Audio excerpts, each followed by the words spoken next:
in the hood with it. Welcome back to the Collective Clips, where you already know we get it in. But before we get it in today, I'd like you to hit that like and subscribe button. Put your notification bell on all so that way you're directed in the direction of the dope content I am kicking. And I highly appreciate all the support that I'm getting on this channel. We're going up and it's all because of you. For that, I'm graciously humbled. So I wanted to talk about a cat, man, that's not really spoken on too much, man. Lloyd Avery.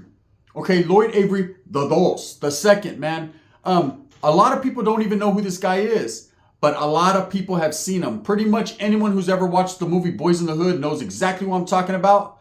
Ricky! Right, Ricky took off running with the ho-ho and a ding-dong stuck in his mouth because the blood came out the cuts with the double-barrel bamboozle, right, and let him have it. That's a classic movie. It's kind of the movie that's generational, man. You could still watch it now and kind of identify what was going on in the late 80s, 90s when it came to gangbanging in the state of California, right? It was really on and cracking. I give kudos or credit to a lot of what happened in California around the time of the 90s, the gangbanging era, to movies like Colors, movies like American Me, and of course, movies like Boys in the Hood. This movie kind of centered around real gangsterism and what was going on in South Central LA at that time, man. Didn't really speak on the blood and Crip issues too much, but it did enough to let you know that it was what was popping out there on Crenshaw and what was happening. So this guy, Lloyd Avery, right, is not really spoken on too much unless you know the true depths and the story behind what really happened to this guy. Because it was a crazy story indeed, and not a lot of people know it. So I'm going to put it out there so that way you guys understand exactly how this guy lived, how he did die, man, and exactly the reasoning and where it happened. So this guy was a bit player, meaning you're either going to be an actor like Ice Cube, Cuba Gooding Jr. and get the starring role in a movie that blows up, right? Or you're just going to be an actor that's well known for a certain scene. You can't forget his face. We got a problem? I said, dude, we got a problem, right? You can't forget his face. Being the blood that was all flamed up, you know, that was kind of just mean mugging, very quiet, didn't say too much, but you knew exactly what his purpose was. His purpose was he was the shooter. He was the hitter. Now, we all have homeboys in the vaudeville and the hoods like that. The quiet ones. Those are the ones you need to watch out for. Those are the ones that are really put it down, man. The ones that ain't saying much are doing a whole lot, right? That's why when you got a lot of guys that are speaking on that rah-rah shit and being loud, the loudest one in the room is usually the one that will tell on you. The quietest one, he's manipulating, plotting, and planning and playing chess when they're playing checkers. And he's of the understanding that he's only there for one reason and one reason only, to put it down. So this is the part that this guy played in the movie Boys in the Hood. Of course, it's a cult classic. Like I said, if you've never watched it, I don't know what planet you grew up on, right? Go grab you a Mars bars because you're from Mars. And they don't even have Mars bars, do they? The youngsters don't even know what the fuck I just said. Mars bars. Who remembers that? Old school shit. You know I'm stuck in the 80s and the 90s. Anyways, so this guy Lloyd Avery didn't get many roles in Hollywood, but did play in a lot of these hood movies, right? Had little bit parts, was never going to be the biggest actor. I don't think it wasn't from lack of trying. It's just some people have a certain look and you get stereotyped. That's kind of like a lot of these Chicanos that are all tatted down. They get stereotyped into playing Chicano gangster roles in movies. It's kind of fucked up, man, that growing up in the hood, you finally get a shot at Hollywood and you're stereotyped. You're just going to be what you're going to be, and that's it. You're lucky you're even on screen. And a lot of these people try to build up their resume and their credits, so hopefully they can get into a drama and blow up like Tom Hanks on a motherfucking island screaming at a fucking a volleyball, right? But it usually doesn't happen. So anyways, this guy was conformed to his realities of just being a bit player and starring in these movies, or not starring, but just playing these little roles. So that was his big break, Boys in the Hood. But the man that played that didn't make a lot of money. Lloyd Avery didn't make a lot of money for that role, man, but it's a well-known role, right? So anyways, a lot of people knew him from that movie, so he started to get little parts. Somewhere along the line, he started to get into drug abuse. He started to get into what the streets has. When you're really from the streets and you know the streets, then people that don't have a strong mind go back to the streets, to the only thing that they know. Believe me, I did it a few times, and that's why my ass was locked up a few times. I kept going back to the streets hoping for something different, and all I kept getting was the same results. They say when you go left a lot, all you do is go in circles. Maybe it's time to go right. I did, and this is where I'm at now, wearing a bootleg Pirates jersey. Bang, bang. That's what I does. So anyways, here's the cold twist on the story, man. This guy, for some reason or another, got high one night and decided that he had just lost it, okay? And he kills, or is allegedly kills, two innocent people, a man and a woman, in a shooting. Okay, what's the reasoning behind this shooting? Why did he do it? One never knows, does one? I don't know exactly the reasoning behind it. It could have been a drug deal gone wrong. It could have been misidentification. It could have been something way deeper and darker. Whatever the case may be, he shoots these two people and he ultimately gets convicted of it. The man or the woman dies on the scene. The other one dies 3 weeks later in the hospital due to gunshot wounds to the stomach. And of course, he goes on the run. Somebody tells on him. Everyone's looking out for him. All point bulletins. This is the type of man he is. Meanwhile, while he's on the run, he ain't like on the run like I was when I went to Mexico or to North Carolina. He's on a whole different type of run, right? He's on a good one, right? So he starts to continue to act in movies while on the run. So here he is, all cops looking for him. He's wanted for double homicide. This guy's still in movies, okay? He was on a different level. I think it comes to a point in your life when you give up, you gave up. When you think, you thunk. It's over, right? He knows that his life was over, so you might as well get a little feria and do what you can do while you still can. There's a lot of people that do that. They go on the run, man, so that way they can accumulate some money, so that way they have money on their books. They're set. They already know they're stretched out. They're going to do their time. Me, I wasn't that way. I was trying to stay on the run for as long as possible and hide out. But eventually they divide out, right? And they get you caught up. You know, I've been told on several times, and here I was and there I was in prison. So anyways, this guy goes to Pelican Bay. Now, we've all heard about Pelican Bay. Pelican Bay was one of the most notorious prisons California has ever built. And the reason being is this was the prison in Crescent City, California, way up in the middle of Bigfoot country, where they were sending the most hardened criminals, where they were sending people, this is pre-high desert, all that. They were sending some of the hardest individuals, if not all the hardest, the active gang members, the people that were supposed to be in position in these group prison organizations, the ones, everyone that had status, they were sending them to these yards because not only was it a desolate place that was distant from everything else, they were trying to get these guys to conform to the realities of getting broke. They were trying to break them. So what better way to break a prisoner than to send them somewhere they don't want to be, basically in Siberia of California, way out in the middle of nowhere in the mountains. This is where they were sending them. Pelican Bay became notorious and was a place that either you didn't want to go or you strived to go. If you were an active gang member in the early 90s, you strived to go to Pelican Bay. Everybody wanted to go there because that was a badge of honor. Wasn't nothing like saying, that's why Lefty Gunplay says it so much. I was in every interview, I was in Pelican Bay, I was in Pelican Bay, I was in Pelican Bay. Because that resonates in the minds of people and they think, oh shit, not Pelican Bay, right? Pelican Bay is not what it once was, but it still cracks. It still is the place you don't want to go. But there were a lot of young, striving gang members that did try to go there because, again, like I said, it was a badge of honor. If you made it there, you basically made it. But what they forgot to tell you was it wasn't just the Pelican Bay main line where you made it to, the Pelican Bay main line. It was the Pelican Bay shoe. That's where the who's who of who the fuck are they, some real ones, was, right? So when you made it to the Pelican Bay shoe, a la Lefty Gunplay, who made it there, right? Now you're that one. Now you can get out with that badge of honor, all taqueado down and let everyone know, hey, homie, I just paroled out the Bay. Because when you tell them you paroled out the Bay, they automatically think about the shoe. Now, I've had homeboys that have been in the Bay. I've had primos that have been in the Bay. I never did time in Pelican Bay because I just never made it. It wasn't that I wasn't putting in work or wasn't doing righteously by what I was doing. I just never made it. Some people do, some people don't. It's just the way it is. You're not harder than the next man because you made it to Pelican Bay. That's just where they placed you. Nowadays, Salinas Valley, High Desert, Centinela, those are the spots. Those are the places that are popping. Just like back in the days, San Quentin, DVI, and Tehachapi, Corcoran were the ones, okay? So anyways, Pelican Bay got very notoriously known because of the inmates that they were sending there, the old school convicts, as well as the big riot that happened between the blacks and the Southsiders in 2001. When that shit cracked off, hey, it went nationwide. It was national news. It was the biggest riot that California had ever had. And everybody's seen it. There's still videos that are made about it to this day on YouTube. Content creators are always making videos. I've seen videos about Big U knocking a whole bunch of people out right there in Pelican Bay, but he was not there. I've seen videos about the Southerners and how they plot and plan to do what they did. And then I've seen videos on the brothers that were actually there talking about what actually transpired and cracked off that day, as well as Southsiders that were there that will tell you what transpired that day. Without saying too much, it's cracked, okay? It was one of the most deadliest and vicious riots that happened in the state of California, and it was real. So a lot of people were scared of Pelican Bay or were intimidated, okay?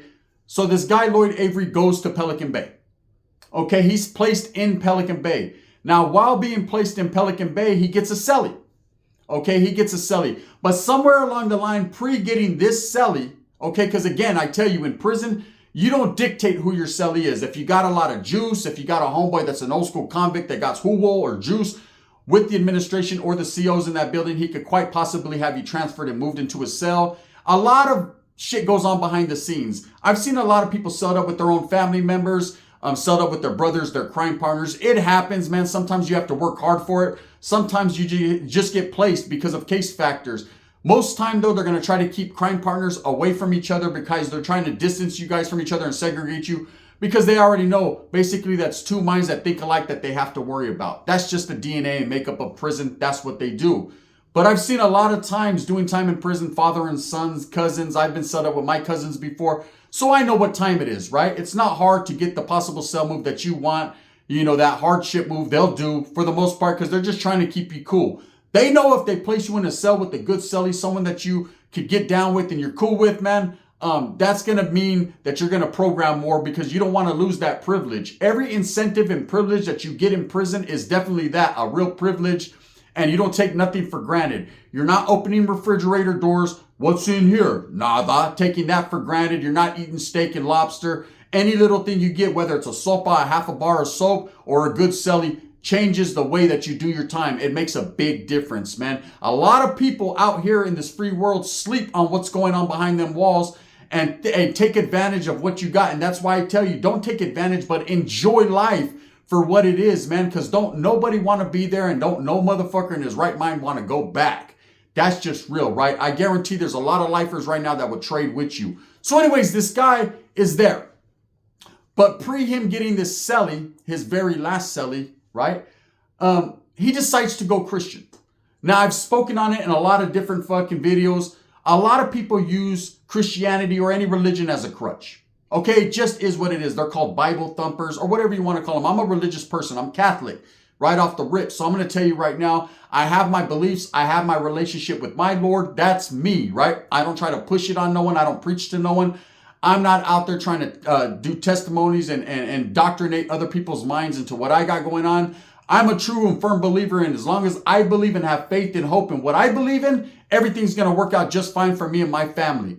Okay, to each their own. There are some people that like to minister to other people because they're trying to help and they're trying to live by the words of the Bible. That's fine. But there are a lot of people that use it as a crutch while incarcerated because they think that if they turn Christian, they don't have to involve themselves in the shenanigans and the bullshit that's going on in the yard. And I'm going to tell you right now, just because you turn Christian doesn't mean you're safe. Doesn't put a force field around you, man, unless the Lord really does that for you.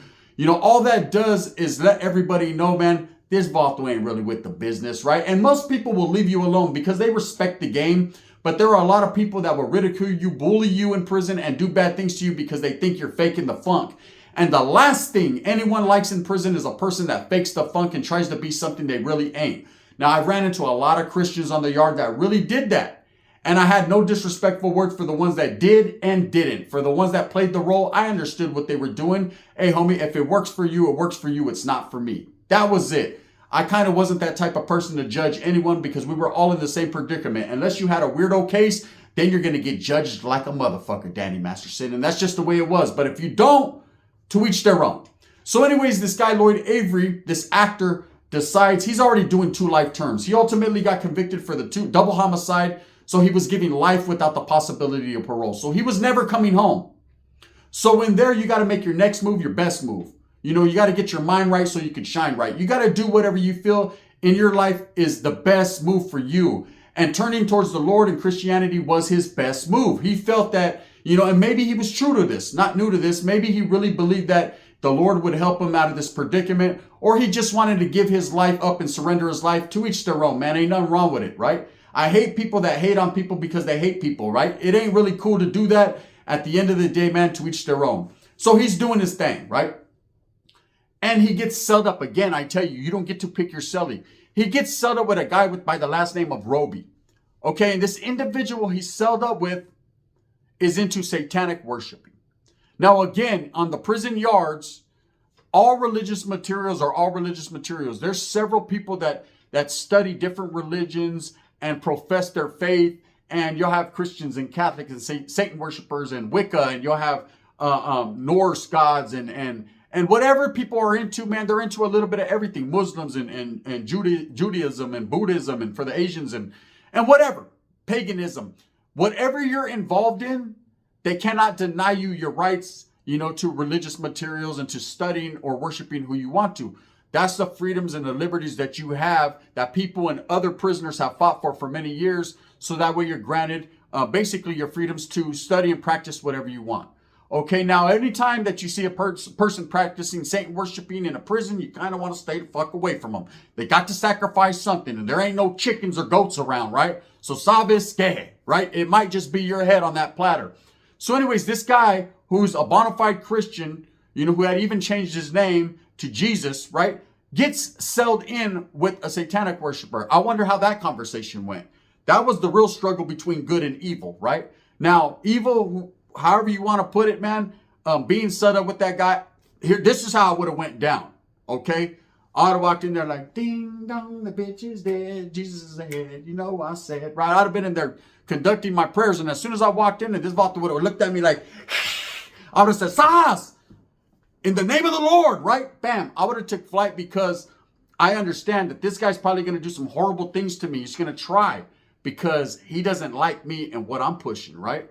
Then again, man, I've been celled up with people who are a little different, right? And at the same time, to each their own. You do your thing, I'm going to do my thing. But if I see you trying to do my thing, then I'm going to have to do this thing, right? So let's stay away. And then you get a cell move and whatever, man. Usually I've been lucky, you know, to where my cellie just stayed in the fucking corner like the Exorcist and everything was good, right? I could have swore his head twisted around one time. He was just trying to keep through chop. So anyways, I've been in that predicament. But imagine these guys being celled together. We're on September 4th, 2005 in Pelican Bay State Prison. Everything came to a head. For whatever reason, these guys had some type of conflict in this cell. And Lloyd Avery, man, you know, the actor from Boys in the Hood, was strangled in his cell. Okay, the next day when the officers came, man, they found his body. Now, there's a lot of theories and a lot of conspiracy theories when it comes to, was he placed in this cell because somebody didn't like him? Now, let me tell you something. Here's a little history in prison, right? For those of you that never been to California prisons and want to know.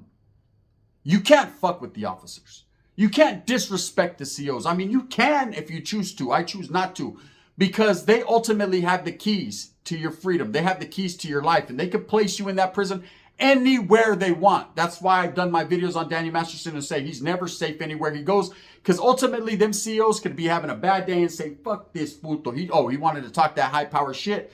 Let's see how this works out for him. So somewhere along the line, this guy could have had some conflict with an officer, and he remembered that, and he placed him in a cell that he knew wasn't going to work out for him. Possibly not trying to get him killed, but thinking that he was just going to get choked on a little bit, beat up, maybe boned a little bit. I don't know. Whatever the case may be, he was placed in this cell with the guy who was notoriously known on that yard to be into the satanic rituals. So he gets strangled. Lloyd Avery's gone. The boys in the hood, because the boys in the hood are always hard. So is that Saint worshiper with those big ass hands. He choked them out, and that was that, right? It's a sad story. But what's even worse, and people focus on, wow, man, poor guy. Poor guy, what about his poor victims that he took? Their lives. See, where the world works by karma. When you've done bad things will happen to you.